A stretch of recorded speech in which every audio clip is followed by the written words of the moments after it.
welcome to another episode of Mick and the Fat Man, coming to you live from the Mick and the Fat Man studios, where we are talking life, music, and everything.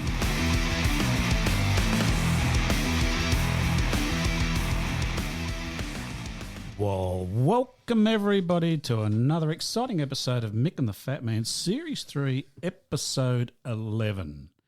G'day, Mick. Happy rock and roll to you, sir, and how are you travelling? Mate, I am travelling just fantastically. Beautiful. I just put myself a little bit closer to the mic there just to keep you happy. Yeah, like as opposed to being about 3 foot away from the fucking thing. Idiot. Well, don't forget, you're the tech support and I'm the You're the person the creative shit. And you're the person needing support constantly. Anyway. Mick, you know what it's time for, mate? Have you got any news? Mick and the Fat Man's Rock News. Oh, yeah, baby. Oh, yeah. It's not a bit quieter this time. Now, lots of exciting rock news is going on. In particular, in America this year, there are a lot of exciting groups going on tour.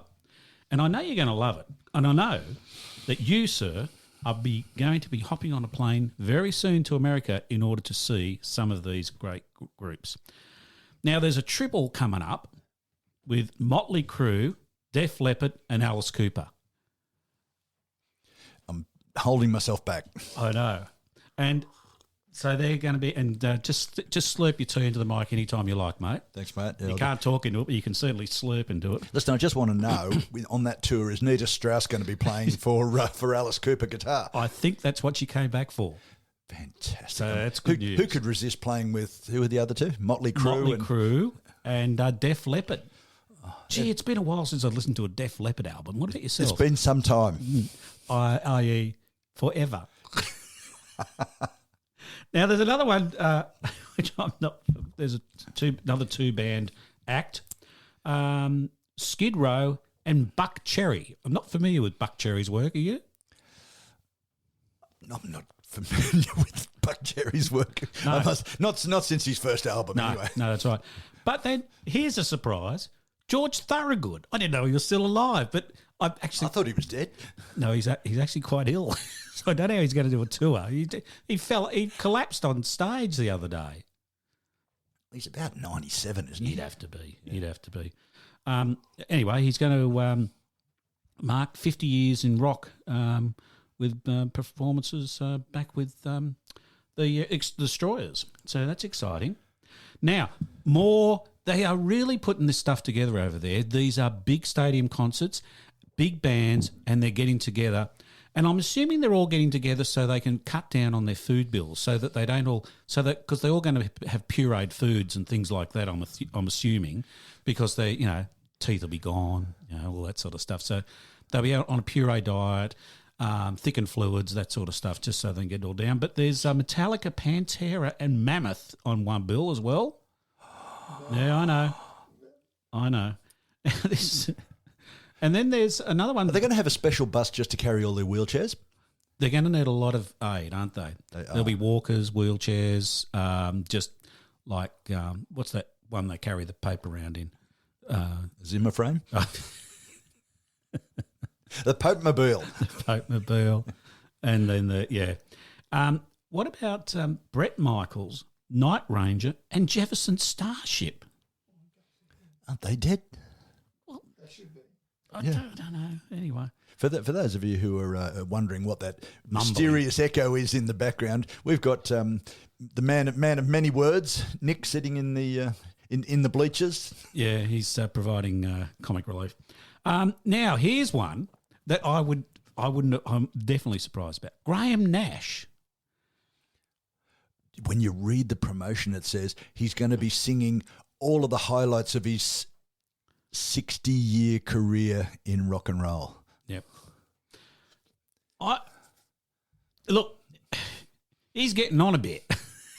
So anyway, I wonder if who's going to do the David Crosby parts. I don't know. Not David Crosby, obviously. Or it could be coming from the grave, couldn't he? Ooh. That's right. He could indeed. The other one is Pat Benatar's out and about. But here's a good one. Foreigner are going to be on tour this year. Yay! Nicky's happy. I'm happy, yeah. Yay. God. I thought they were as cold as ice too. Peter Gabriel's up and running again. I love Peter Gabriel, but when do these people ever stop? So it's been more than a decade since he's released any new music, but he has a brand new album scheduled for release this year, and he'll be taking those new songs on the tour with him. So that'll be good. That'll be excellent. And then I hope he's wearing better than his compatriot Phil. Yeah. Phil, who had to finish the last concert on a chair. On a chair, he did. He did. Well, actually, I've got that later on, but I think what's the bass player in Kiss? What's his name? Oh, Gene Simmons. Gene Simmons. He had a bit of a problem on the stage the other day. He had to sit on the chair for a while. Well, he's got about 97 bloody kilos of costume and makeup to carry on. Anyway. Costume and makeup. Anyway. Stevie Nicks and Billy Joel. Now, there's a duo. Are they playing together or simply touring together, like one supports the other in turn, or what? Well, according to, I'm just reading the article here, the only thing better than one music legend taking the stage is two of them. And Stevie Nicks and Billy Joel will co-headline a total of 7 shows, the first of which will take place in LA. We missed the first one. It was March the 10th. Oh, Never mind. no. But anyway, they're going to do a whole bunch throughout the year. Now, this is one that surprises me. Joni Mitchell. She's not touring, is she? She can't even hold the guitar. She's touring. Oh, yeah, there's going to be a lot of help needed with old Joni. It's going to be a crowded stage, isn't it? There's going to have carers up there. Nurse will be there. Yeah. Doctor on stage. Oh, wow. No, they won't say, is there a doctor in the audience? It's all right, we got one here. Yeah, we brought one with us. Yeah, and then the electric shocker. Now, this is one where I've started the GoFundMe page for Nick to get to the States. So he's heading off. We've got I just checked it before we came on live here. We've got $39 in there at the moment, so I don't think that'll stop. So I think Nicky, that's strange, isn't it? Because I put 40 in. I had to take a buck out. The bus fare. Fair enough. Journey and Toto are going to be on stage together. So dear. Nick's going to be heading over to the US, and he's going to be watching those two. He's pretty happy. Could only be better if they had Boston as the support act. Yeah, they'll do some. Now the Eagles are going to be out and about. Oh, not all of them, surely. I think for at least a couple of them, hell's frozen over already. And John Anderson. Hope he doesn't do that song from Chariots of Fire. But there's a poster which says yes, featuring John Anderson. Yes, featuring John Anderson. Wow. So I wonder if there's no one else in there. That's my guess. There's no one else in there. Yeah. The other one, Mick, I know you'll be keen as mustard because you talked about it just recently, seeing him, John Mellencamp. Oh, I hope he's turned the volume down on his feedback. So he'll be there. Elvis Costello. This is like walking through the fucking old age home, isn't it? They're just Elvis, are you okay? I'll be right, love. I wouldn't mind doing it till you're too old for a tour, love. I want to do it too. Oh, God. Could someone get Elvis on the bloody wheelchair and get him to do a tour? Yeah, go on. All right, okay. George, no, you're too old to do a tour, mate. The Destroyers are all dead. I'm sorry. There's nothing we can do about it. Can I use backing tracks? All right, tell you what. We'll get Bruce to take you out. Bruce is doing another tour, Springsteen. Bruce, can you take George and Elvis Costello with you? I mean, you're the only fit one among them. He is, isn't he? We talked about how muscly his bloody arms are. Gee. But I think the top of the pops, this is the last one I'm going to talk. Well, no, sorry, there's two others. There's two others I'm going to talk about. The first one is the Red Hot Chili Peppers. Oh, my favourites. So I'm hoping that we'll see some penis action there. I would certainly hope so. Yeah, hopefully we'll see. I mean, Flea's renowned for that. And It's already on film. The thing I like about Flea getting the old fella out, it's a good Australian penis. So people can over in America there, they can go, oh, that's an Australian penis. It's not an American penis. It'll spark a tourism boom. Yeah, well, another snag on the barbie. And finally, Roger Waters. We know he's had a few issues with Germany. Ego? Sorry. With Frankfurt, with his Frankfurt. So, just to keep a thematic consistency there. but he's of the opinion that he's not a racist anti-Semite. He's just a regular guy, you know. Who hates everybody. Yeah. Oh, that's right. I forgot one more. ZZ Top and Leonard Skinner. ZZ Top. They looked old 40 years ago. Aren't both of those bands dead? Didn't they all die in a bus crash somewhere when a plane fell out of the sky carrying rock musicians and hit their bus? So over in Las Vegas, out the back of Las Vegas, there's the American old homes for aging rock stars, and that's where they all are. Ah, okay. So as you say, there's Zimmer frames, there's the little chairs they ride around in, and they get down and they reminisce, talk about how much drugs they did, how much sex they had. And that's or not if Morrissey visits. If Morrissey gets there and gets them all depressed, and they have to get on the uppers after that. Oh fuck, Morrissey's been here again. Oh god, they're going to be off their food for weeks, and they're all on their pureed food and their thickened fluids, and they're going to. I don't think any of them are going to be able to wear the tight jeans because they'll all have bloody incontinence pads on. Didn't stop the president. So that's it for that fine bunch of folks. There's plenty more, but I just think it is a beautiful thing when you see the old rockers get out and keep on rocking. It's a beautiful thing. And in the words of Pete Townsend, hope I die before I get old. Yeah, that's right. That's right. Anyway, as you can see, there's lots of exciting tours happening. Mick, you had a comment recently. Let us know what's going on. Mate, I did have a comment that left me a bit perplexed. I was talking to someone about the podcast and they said, well, no, I didn't really like your podcast because there was no music. And I thought... It's not a fucking radio show. It's not even professional. Jesus. I was a bit perplexed, as I say, at that comment because, look, we were brought up with magazines and none of those magazines ever played music when you opened the pages, you know, and... it just adds a whole new dimension and understanding to the music that you can listen to. If anything, I think that ours, you know, we can talk about it, and we can talk about it from a personal experience point of view, and even put with it a playlist, which people probably haven't had some experience with. But it did remind me of a comment that I read many years ago by an English musician by the name of Martin Mull, who was a bit of a wit, and there's no words in front of that. And he said that writing about music is like dancing about architecture. So I suppose talking about music is probably the same. But dancing with maybe a little bit of mime as well, you know, sort of dancing and a bit of mime. Oh, I can't get enough mime, Yeah. absolutely. Yeah. And mime's quiet. Mime doesn't have any sounds, and you don't need a soundtrack to go with mime. No, but, you know, look, even music today, it still depends very much on the written word. People are looking at it on a screen rather than a magazine, but it's still there on a screen and you read about it. How else would you know what Roger Waters is doing on any given day and who he's offended? Yeah, you couldn't do that simply by listening to his music.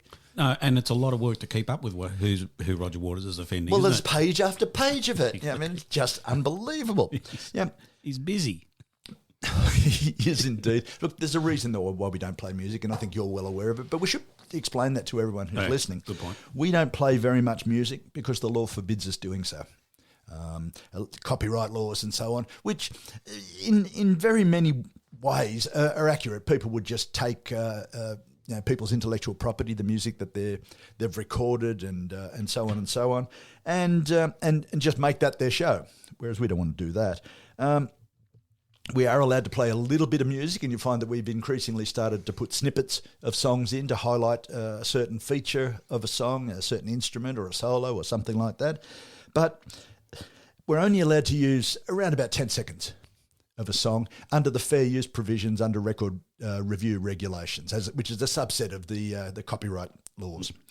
We put a playlist with the music, and I mentioned recently how a couple of people have said that they'd never heard Peter Gabriel's album Melt, and which I found astounding, but it was terrific that they were then able to go to the playlist and say, hey, this is bloody good. Jeez. I've had the same sort of thing with people saying to me, Alex Harvey. Sensational. I've never, and I've never heard of them. But then I listened and I thought, wow, this is really something else. I imagine that the vast majority of people in this world today have never heard of Alex Harvey. I would say so. And I would expect that they probably haven't heard of today's topic either. But we'll come to that in a moment.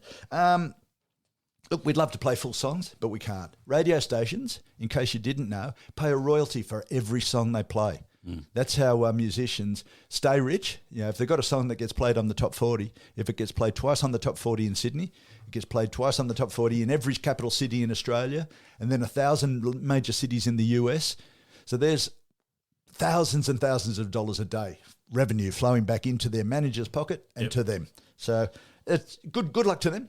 But that's the reason that we don't. We just prefer to talk about, to round out your listening experience with some colourful insights. Bit of perspective to the musical excitement that occurs.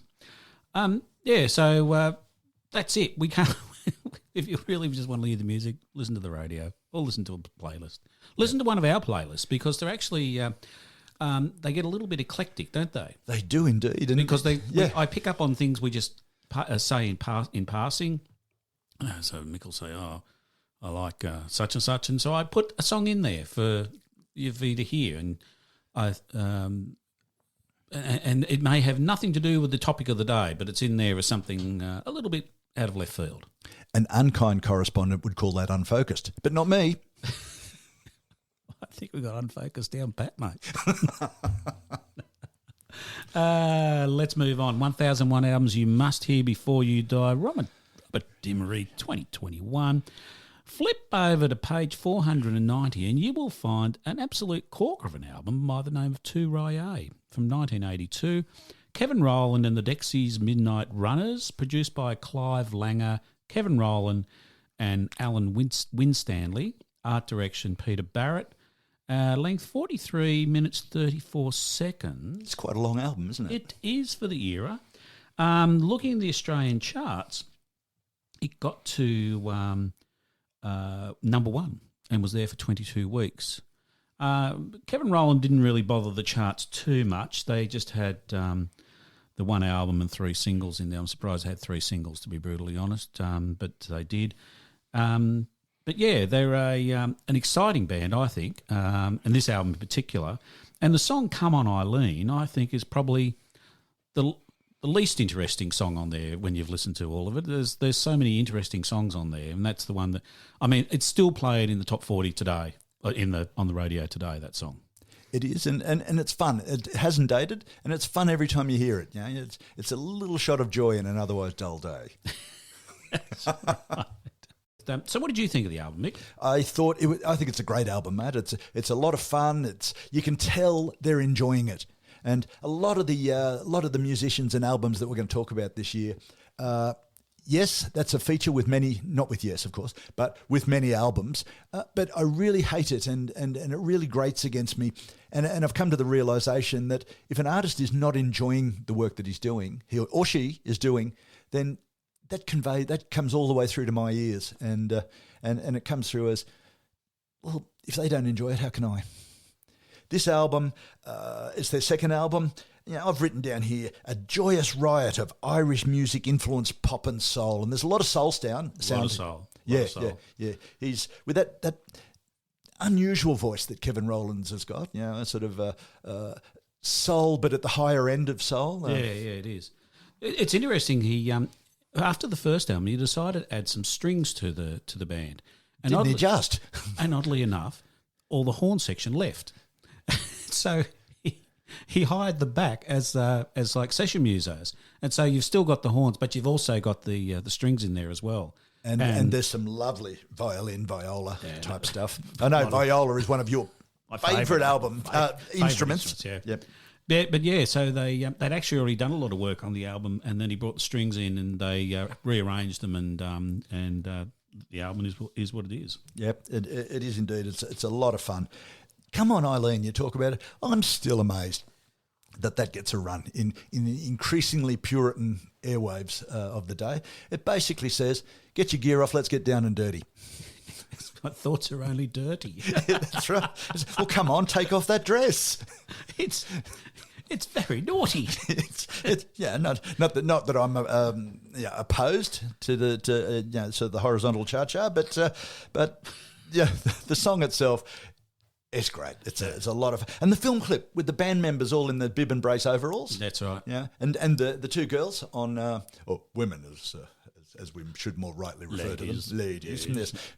Ladies indeed, playing violin. It's great. It's a lot of movement, colour, excitement. It conveys how good they'd be live. Yeah, it's not like the old video clips used to be, which is just a shot of the band live, but it conveys that excitement, and you can see them playing, even though they're only miming. They're just having a lot of fun. No, it's a great album. I think we can both agree that is a great album, and it was one of the albums that I regularly played as an album. Yep, turning the album over and all those sorts of exciting things that people. I went to a 18th or 21st? I can't remember. 18th birthday of one of my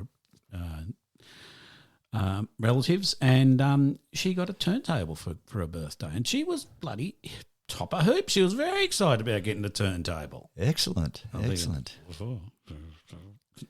Well, given that a lot of the music we listen to is almost up to the point where the vinyl may have worn out if you love the album. There's a lot of the stuff that we listen to is being reissued over the last 10 or 20 years in mobile fidelity format. So they've gone right back, remastered the whole damn thing, so you've got perfect sound, and then they put it on perfect vinyl.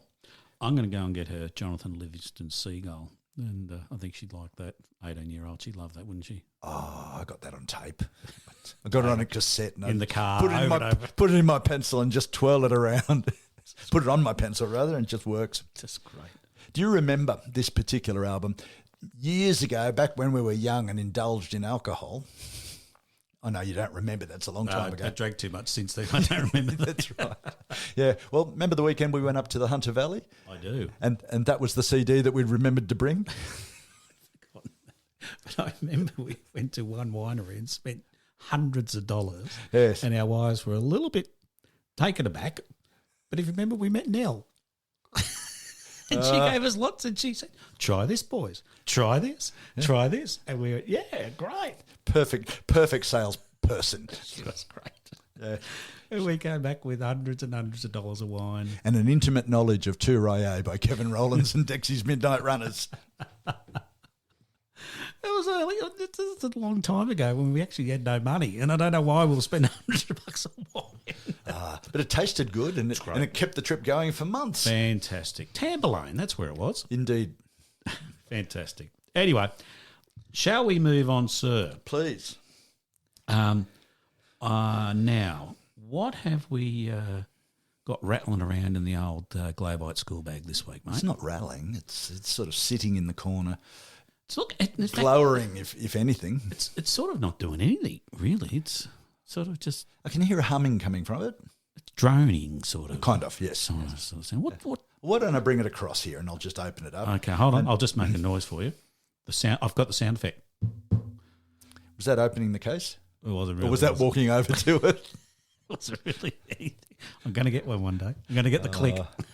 Look, we are almost as good on sound effects as Doctor Who is on science fiction facts. Well, you remember the old, even Star Trek and all this sort of stuff, the sliding doors, they used to have someone there to slide them open. And then... Don't they? And Isn't that how they work? Then there would be the noise. Whoosh, yeah. Anyway. Yeah, how do they slide otherwise? I don't know. That's right. Nico. Oh, who? Yeah. Never heard of it. Everyone said that. We've gone through a couple of people that people don't know a lot about, and that's part of what the show's about. Okay. Now, Nico is not for everybody. Nico can be, how did you describe it? Heavy going? She's not for the faint-hearted, and listening to a lot of her stuff is a challenge. What I might do, Mick, is I'll just give a little taster, just so people get a little bit of context about what we've got here. I think that would be great. This is one you didn't ask for, but it's one I found, and I know you'll love it. I will. It's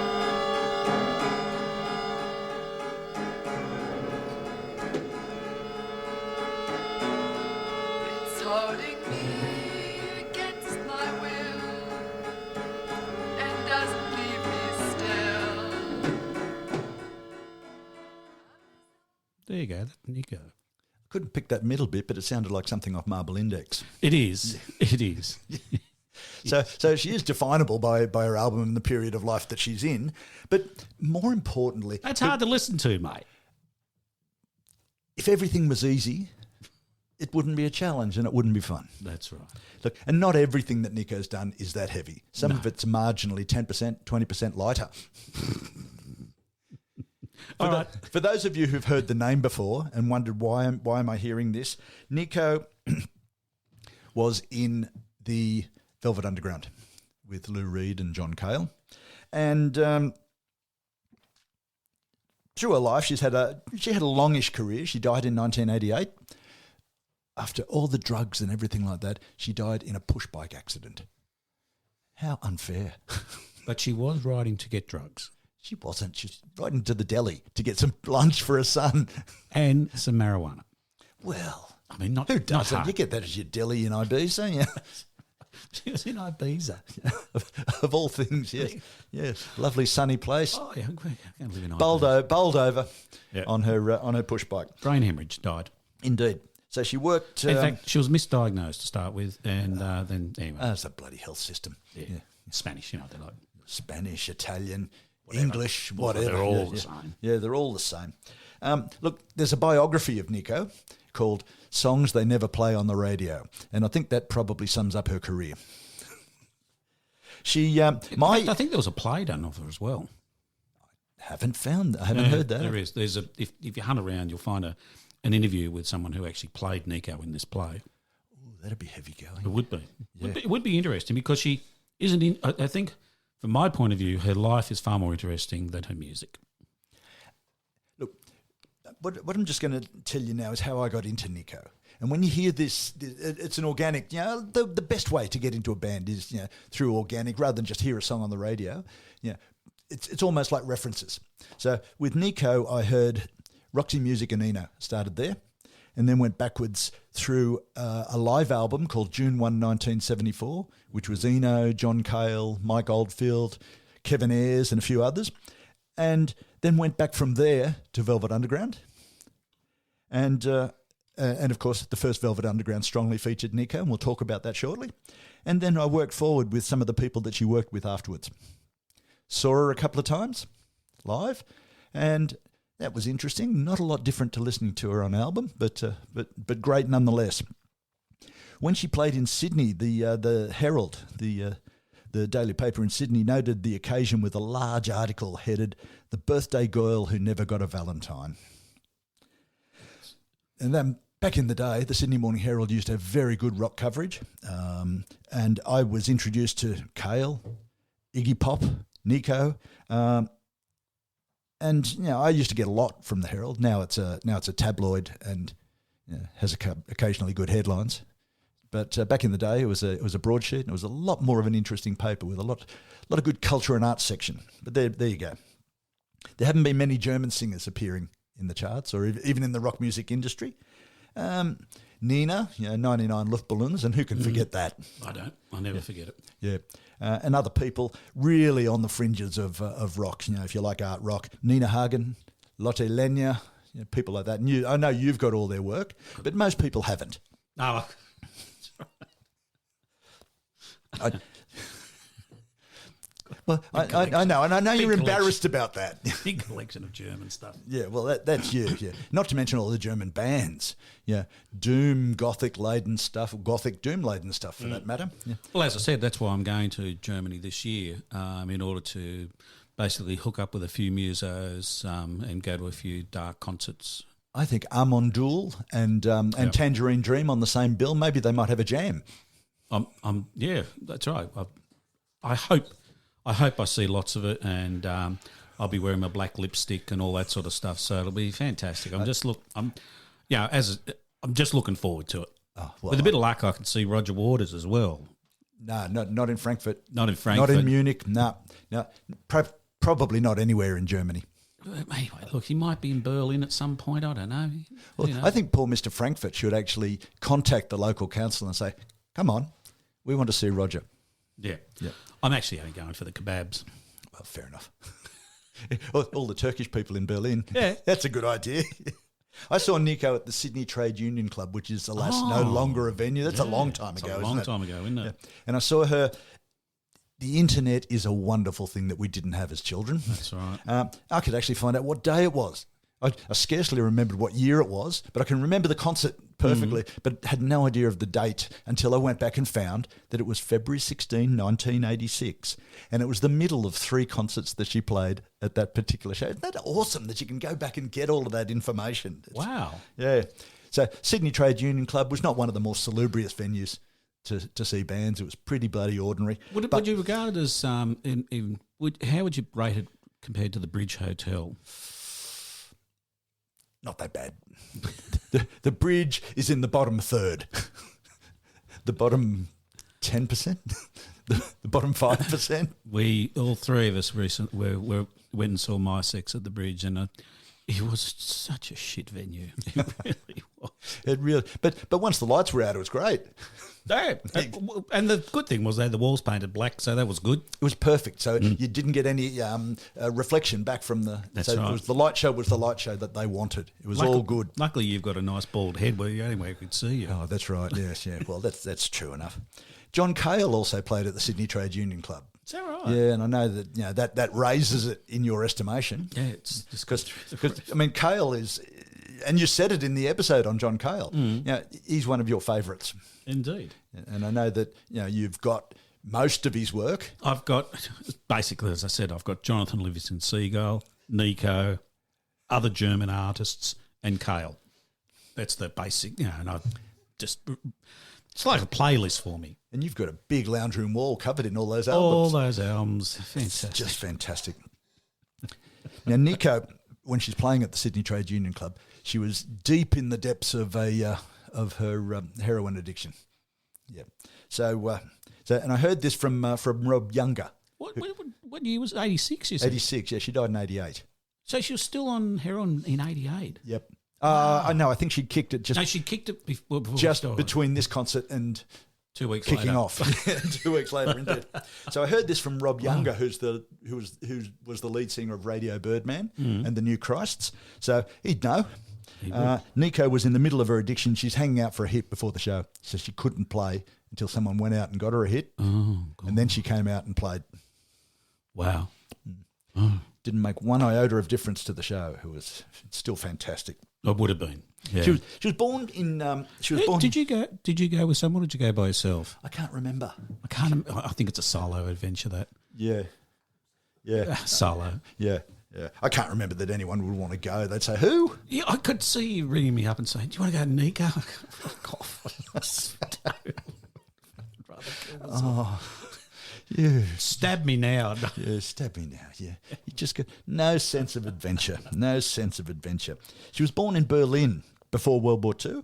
She was born Christa Paffgen, which, naturally Christa Paffgen goes to Nico easily. She was brought up in Germany. It was tough during World War II, and her father was killed in the war.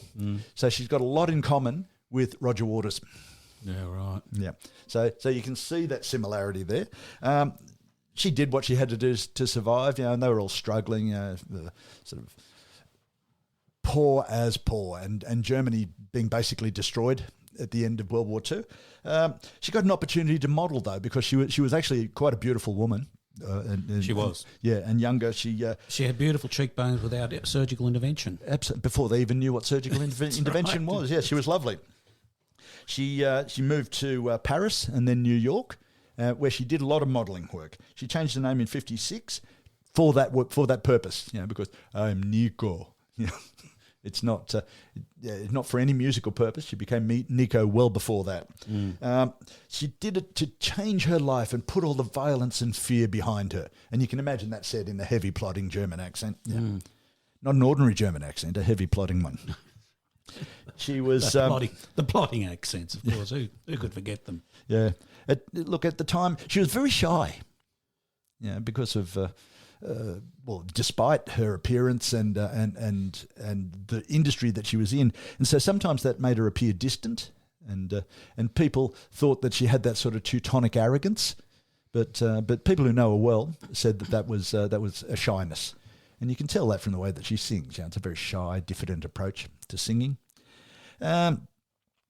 She began hanging around Andy Warhol, the modelling side of things. She moved into the Andy Warhol orbit and started hanging around the factory with people there.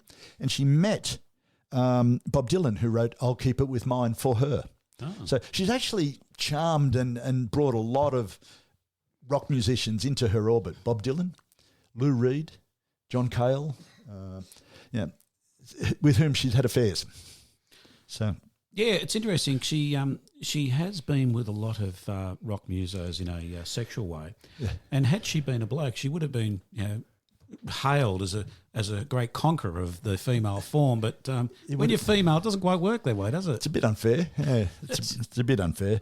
And Andy Warhol loved her, and he used her in a string of his inverted commas movies, which pretty ordinary Andy Warhol movies. They're just. Most of them are just a waste of film, really. But nonetheless, he used and later on when we'll talk about how Warhol set up a nightclub to bring in some more revenue, because he was never rich. No. He was always regarded as that weirdo. Yeah. In fact, maybe he still is, but he was always regarded as that weirdo and never had the money that his works bring in now. To the extent that he thought he had to go on the Love Boat to generate some revenue. Didn't you see the episode? Andy I did not. No. It's a work of art all by itself. Go see if you can find it. I'm damn sure I'm going to find it. I did not know that. It's just beautiful. That's sensational. So moving into that rock world in New York, with all the drugs and everything that was floating around the factory, she came into the Rolling Stones orbit. She met Andrew Loog Oldham, who was their manager at the time, and she recorded the song that you were saying this morning is probably one of the best examples of German-English crossover that you've heard. That I'm Not Saying. It's a Gordon Lightfoot lighter song that she does, and it's beautiful. I think you should put a little bit in there. I've got a little bit here. We'll just have a little bit of it. Hold on.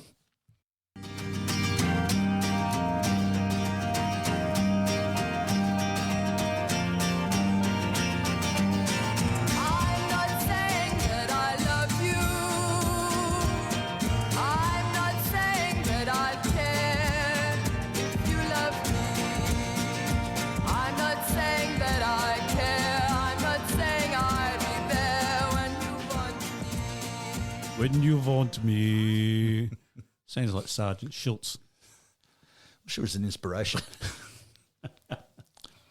Just before you go any further, I found this really good article about her in the New Yorker.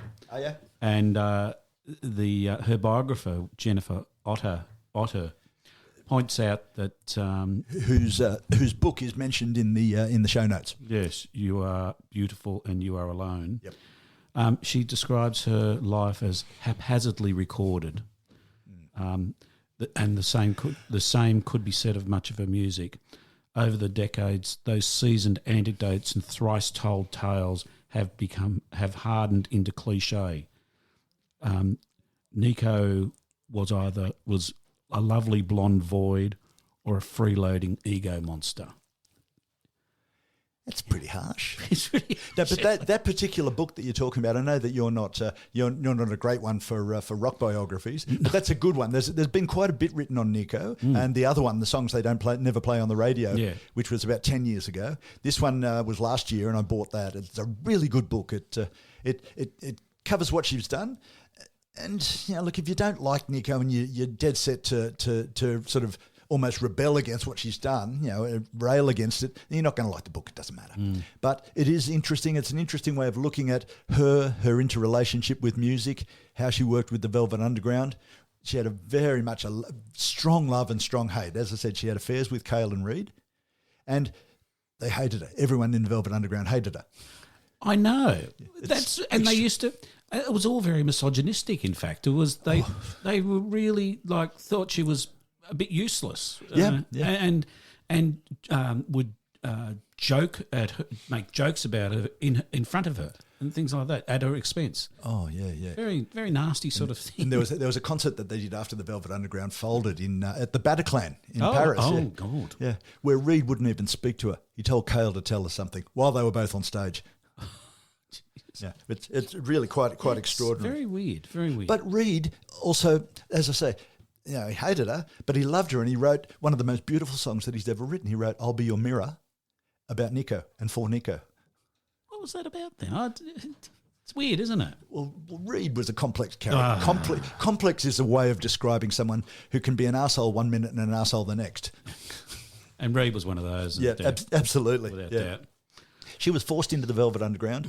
The Velvet Underground was, you might find it hard to believe, but they were a struggling band who couldn't get anybody to listen to them very early in the piece. Lots of noise, lots of confrontation on stage, that sort of thing. I can't believe it. I know. So Warhol thought, this is wonderful.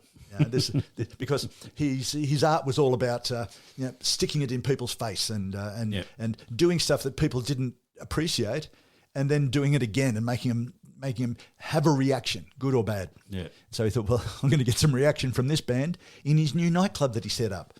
And he needed something unusual to drag people out because it wasn't on the main streets of Manhattan. His nightclub was just outside of Manhattan. And so he pulled in the Velvet Underground, and he would show movies on them. Yeah. This is my band. I show movies on them. Do you like their sound? And he thought, believe it or not, he didn't think Lou Reed had much of a personality. No. He and Paul Morrissey, who was his sidekick in running the factory, didn't think Reed had much of a frontman personality. Clearly, he developed that later. Reed, I love Lou Reed, and we talked a couple of weeks ago about New York, and I think he's a supremely talented guy. A sad loss to the industry, but he was an arsehole. He really was. He went out of his way to be one. Yeah, the interviews when you can find a few interviews on YouTube of Lou Reed, and he makes Frank Sinatra look like Mr. Happy with journalists. But I must admit though, a lot of those interviewers are fuckwits as well. They don't without doubt. They don't know the subject. They don't know what they're talking about. Without doubt. And so suffer fools. Not very well. Yeah, but Reed came from the other direction. You're an arsehole until proven otherwise, and even if you do prove it, I still hate you.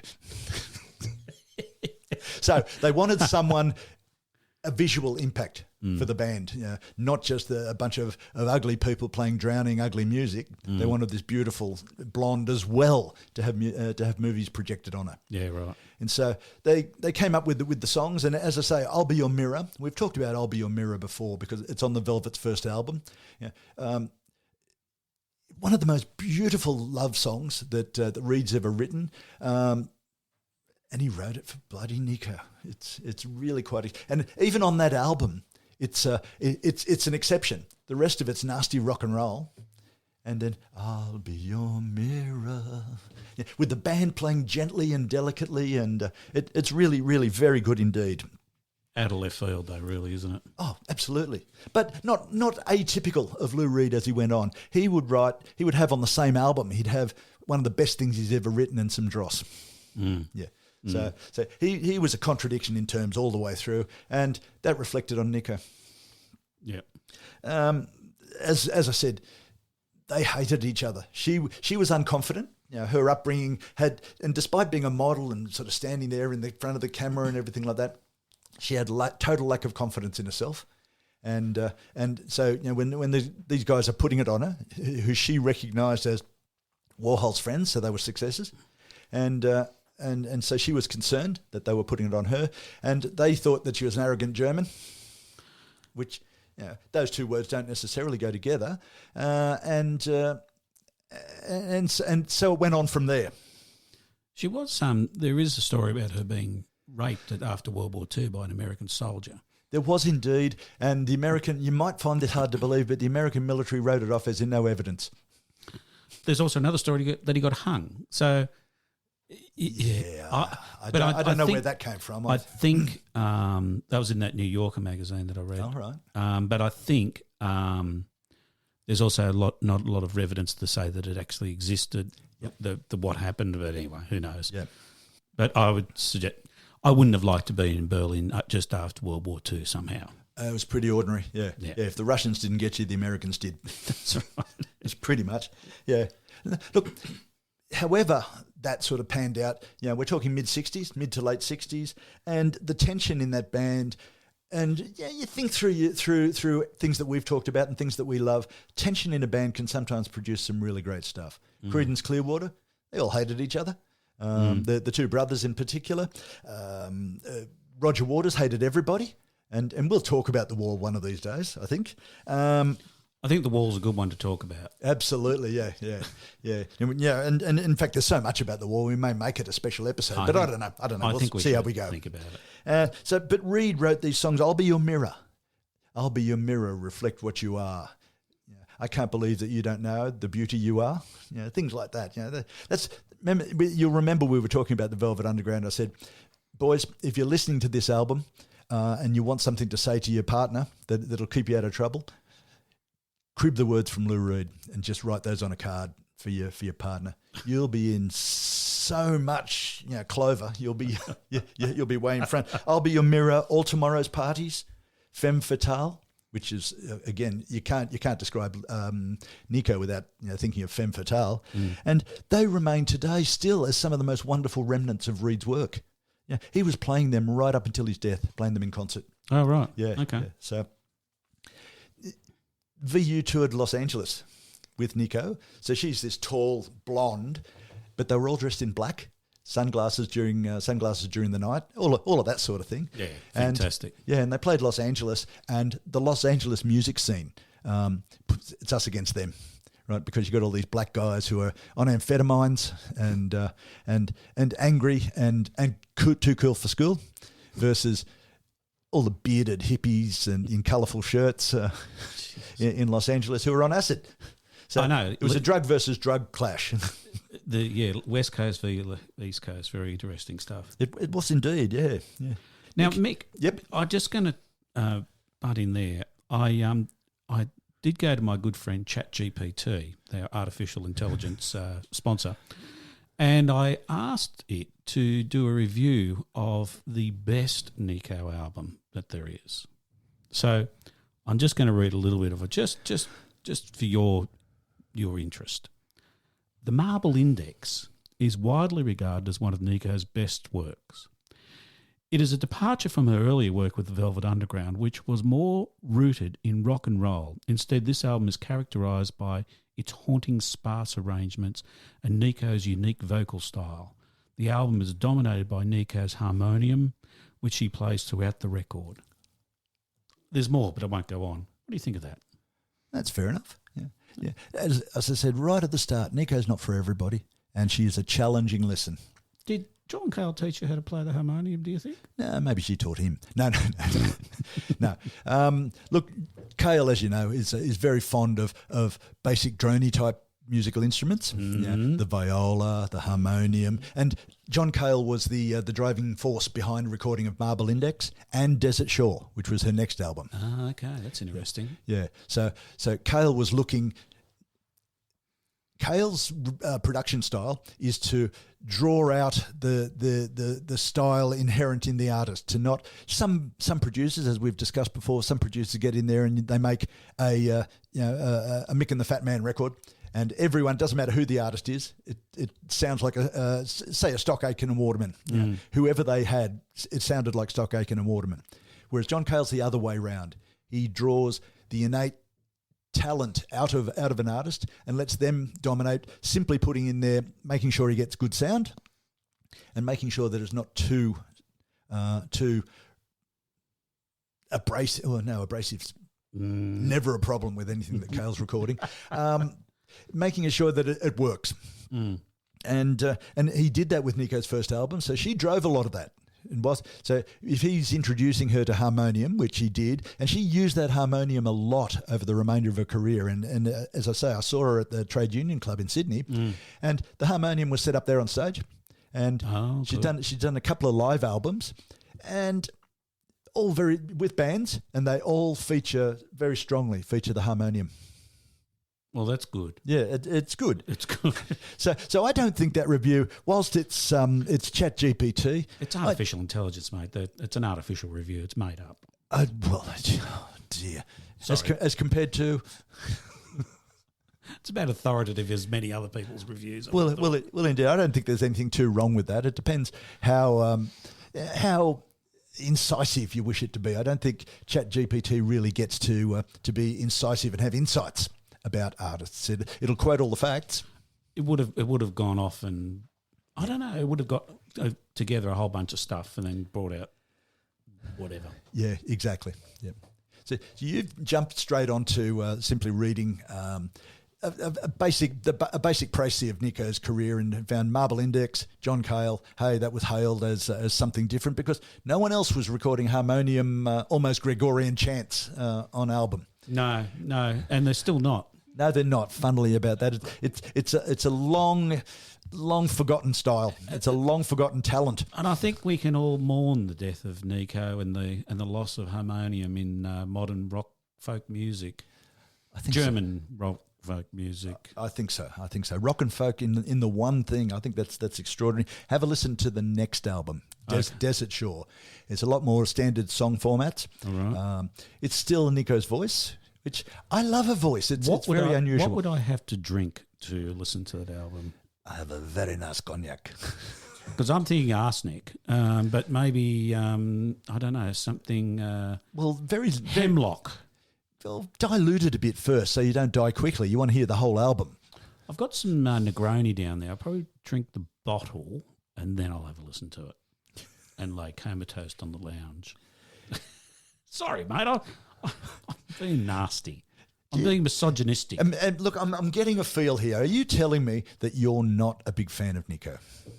I said to my wife just yesterday, in fact it was, I said, I'm going to listen to some of this Nico because I've just got to be able to have some idea about it. And I'd already listened to a couple of bits and pieces, but I put that album on and she walks in, can you turn that off? It's just fucking awful.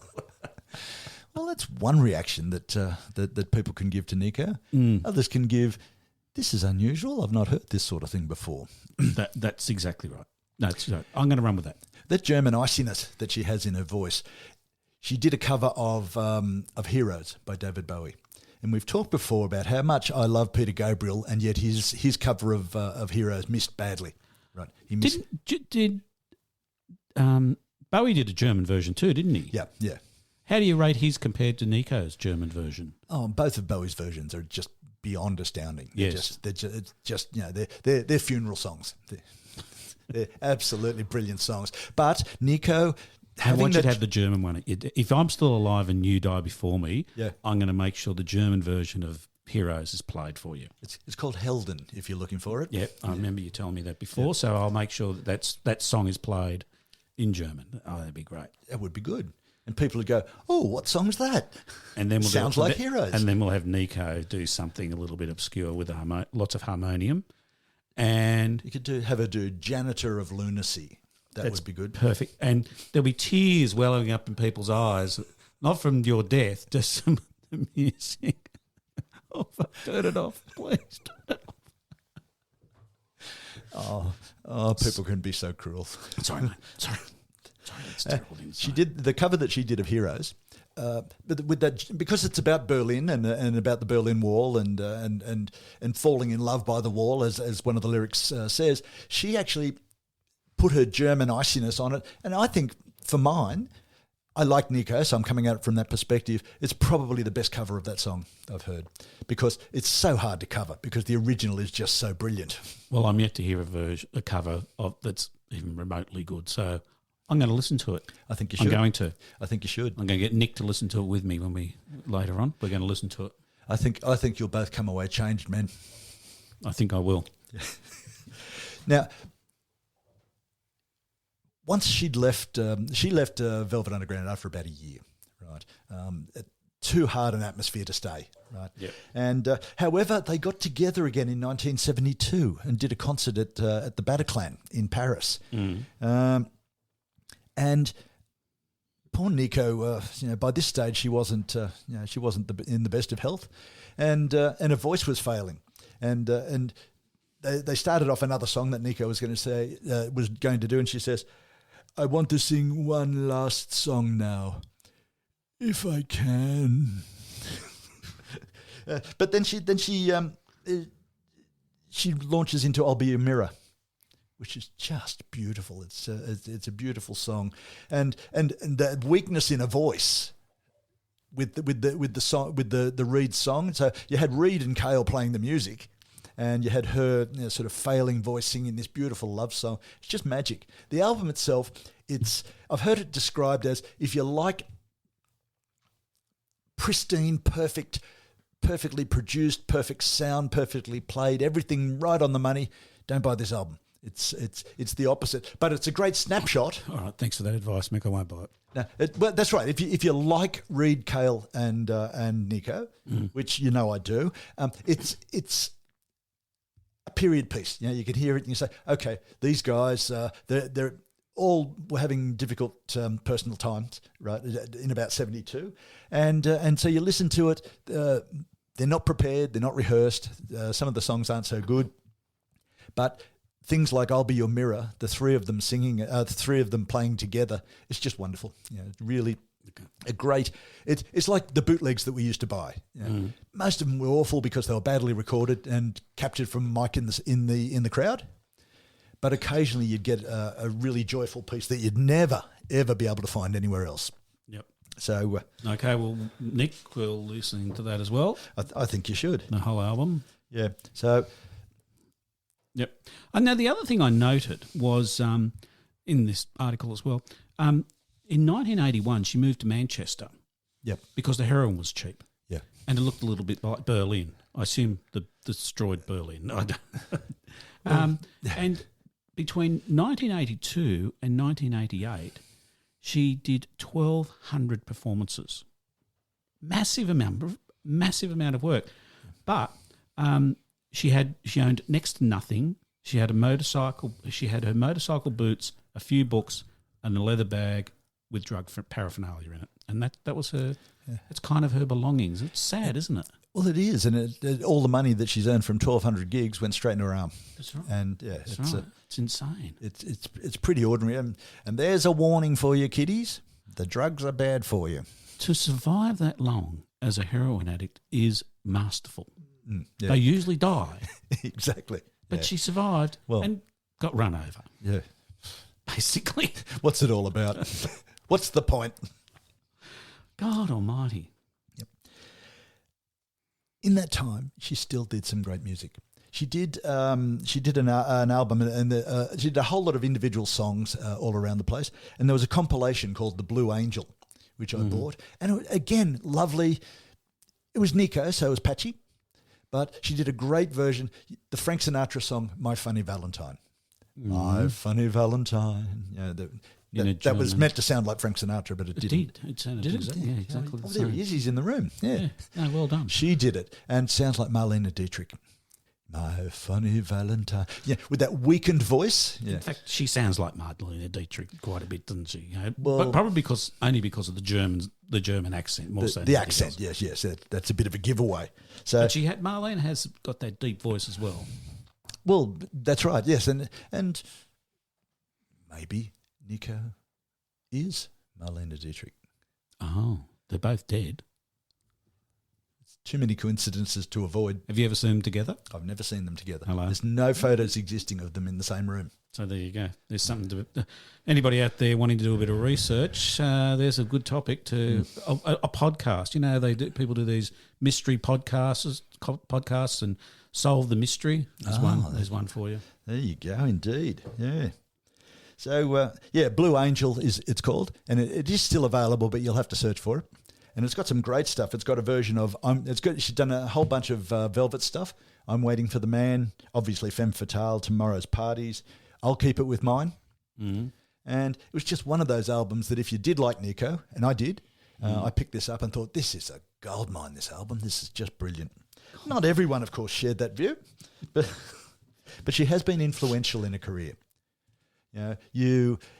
If anything, I'd rather enjoy someone that a lot of people hate than someone that a lot of people don't care about, right? Which is most of what's on the top 40. People don't care about that music. It comes out, it's cold, shallow, and emotionless with no real commitment. Yeah, fair enough. Okay, Susie and the Banshees. Now you can hear a bit of Nico's voice in Susie and the Banshees. Mm-hmm. Cure, obviously. Yep. Morrissey. Yeah. Morrissey thinks she's wonderful, and Morrissey's right. Iggy Pop thinks she's wonderful. Yep. Björk. Of course. Sense. Yeah. Peter Hook from Joy Division. He rates Chelsea Girl as one of his favourite albums. Okay. And Marianne Faithfull, who we'll do later this year. Mm-hmm. She recorded a song for Nico on her album Kissin' Time in 2002. Right. And that song touches on the highlights of Nico's life. So they've got a lot in common, including a wasted decade on the streets of drugs. Yeah. Yeah. What was that live song you talked about? The live song was I'll Be Your Mirror. I'll Be Your Mirror. Got it. Yeah. And that's the live version from Bataclan? Got the album. It's on Apple. Absolutely, yeah. It's called, Concert at Le Bataclan, read Cale, Nico. Mm-hmm. That's it. And if you're challenged for something interesting to listen to. And it's even been, Apple have done a lot of this, but it's actually in lossless form, so it's actually the original. It's better than you get on record, basically. Fantastic. So it's lossless. So it's fantastic news. Yeah. And I'm pleased that there are enough people in the world who think that Nico is worth listening to. Yeah. And I'm one of them. Yeah, and the other 7 love him. They'll love her just as much as well. Yeah, she's not for everybody. She's not even for most people. But have a listen. You're going to hear something new. Yep. If you're not familiar with Nico, you're going to hear something new. Yep. You can certainly listen to her and hear the influence on all of those people who are all well-respected musicians. And again, we like most of those musicians. She probably just shagged him, to be honest. Well, she might have, but that's the influence. That's a good way of motivating people. That's right. It is. Oh, mate, what a bloody journey! I must admit, I still think her life is a fascinating life, and while I'm not mad keen on the music, she is an interesting person to talk about, and if we didn't have people like her, then we wouldn't have some of the great other artists that we have. So she has been an influence, and she is groundbreaking. She didn't follow the norm, and she's just a crazy, crazy German. And I think we'll call it quits there, mate. Thanks very much, everybody. We'll see you next time.